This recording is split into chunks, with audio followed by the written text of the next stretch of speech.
Just like the Panda configuration in chronograph watches, it's safe to say that the reverse Panda configuration is more or less the same in terms of its popularity, especially when you factor in the core design attribute in both of these configurations, that is, the subdials pop out of the dial. And this is due to the color contrast that the manufacturers offer to not just make the subdials more legible and readable, but also to give the looks and experience. And then when you say a chronograph watch and then a Panda or a reverse Panda configuration, it is always a hit and miss affair to have a dial that is perfectly symmetrical, especially when the chrono watch is offered with a date window. For the same reason, many chronograph watches simply don't come with a date window to offer the aesthetics, the symmetry, and those perfect Panda looks. To quote an example, the Rolex Daytona does not come with a date window.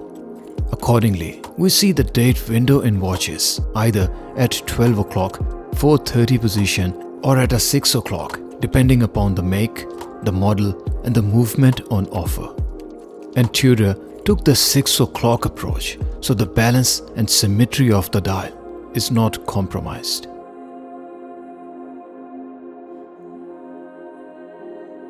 Speaking about the looks, this is not the first time that the Black Bay Chrono has been offered in the reverse Panda configuration.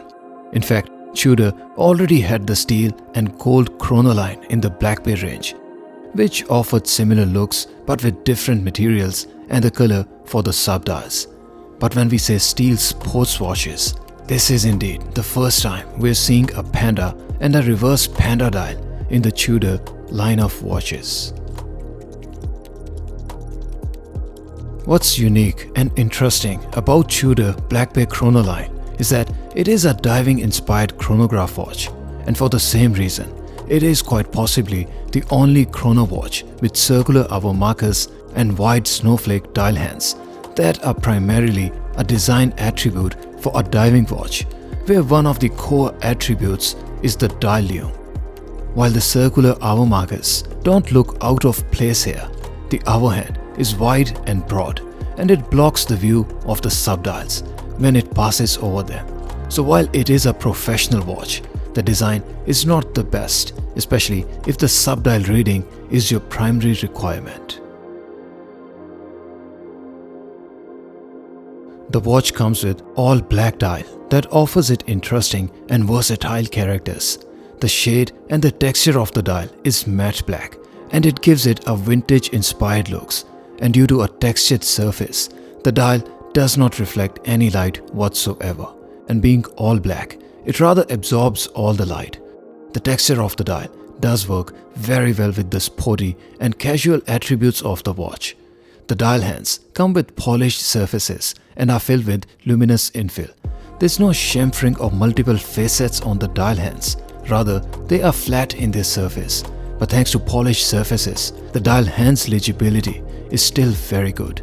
What's different here with the reverse Panda configuration is that the subdials come with small hands that are painted in black, and the legibility of the subdials here is indeed far better than what you see on the Panda or the white dial chrono, where the subdial hands are only polished.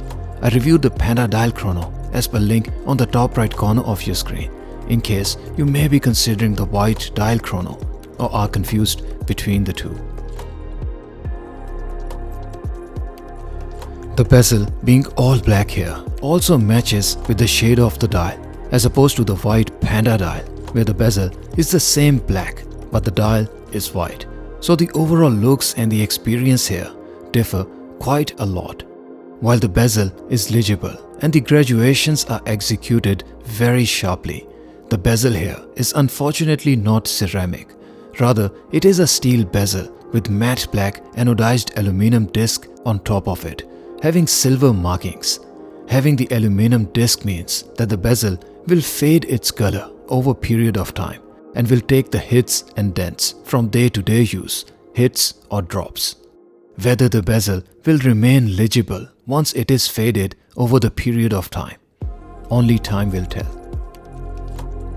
While Tudor marketed as a 41mm watch, I personally think it is a 42mm watch, and that's primarily due to its measurement at the bezel outer extremity of over 41.5mm. And then when you factor in the heft from the chrono pushers, the substance of the watch adds on. I explained all the dimensions of this watch at length in my review of White Panda dial as per the link above.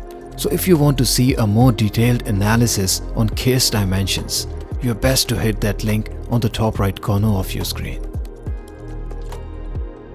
The watch does not come with push-in only pushers. Rather, the pushers here are screwed in. So for all intents and purposes, you will have to unscrew and screw back the pushers after each time of use, which to me personally is extremely inconvenient and quite possibly offers more pain than the benefit from time measurement. And you may already miss the event to be timed by a chronograph watch by the time you will unscrew the pushers on this Tudor Black Bay. The lume shot, the shot of the case profile, the details on the movement, and especially how the seconds hand for the chrono is a little jerky in this particular watch, is all that I've discussed in my White Panda dial review. So in the interest of time, let's not repeat the same information again. On the wrist, the 41mm Tudor Black Bay chrono wears like a 42mm watch. So it is not a small watch by any means, and it does not wear or look small. The lug-to-lug height of the watch is 50mm, which is very likely the tallest lug-to-lug for any 41mm watch I have reviewed on the channel to date. My wrist size is 6.5 inches and the wristband is 55mm. So due to a wider wristband, you can see that the watch does not flare out of my wrist, but it still looks to be a borderline watch for my wrist. That being said, since it does not cantilever over my wrist, I can pull it off personally. And that's because I don't mind wearing bigger watches at all. The case is also thick here and measures at 14.5mm. So it is neither a small watch nor a thin, and slipping it under the cuff will be a hard job to complete. But then again, you will likely not wear it as a formal watch, and this is not meant to be a dress watch either. I personally would still not be reluctant in wearing it to formal occasions, and if it doesn't slip under my cuff, it doesn't bother me. The lugs taper inwards towards the wrist, so the watch contours to the wrist nicely, and there is no sense that it is oversized or out of proportions for my wrist, despite the fact that I only have 6.5 inches wrist, which is definitely not on the larger side for an average wrist. Tudor Black Bay Chrono in black dial is an interesting and versatile watch with all the sports and professional characters on offer. It does come with vintage and diving vibes, and we have a riveted bracelet, aluminum bezel and a domed crystal with potentially no AR coating on top. The lack of ceramic bezel means it is slightly less versatile watch for day-to-day hits, and the lack of AR coating on the crystal means that it will reflect the light on the crystal, which on one hand adds a character and on the other will distract you from the view on the dial. It is overall a big watch, and it is meant to be a big and a thick watch. While Tudor marketed as a 41mm watch, I would call it as a 42mm watch at minimum, with a thick case of 14.5mm and also a wider bracelet at 21mm. So when you are wearing it, it is overall a substantial watch on the wrist, and it does make the statement. Thanks to the reverse Panda dial, it will be a hard watch to miss by anyone looking at your wrist from third person's perspective, especially when you can't really hide it under the cuff. Even if you could, why would you?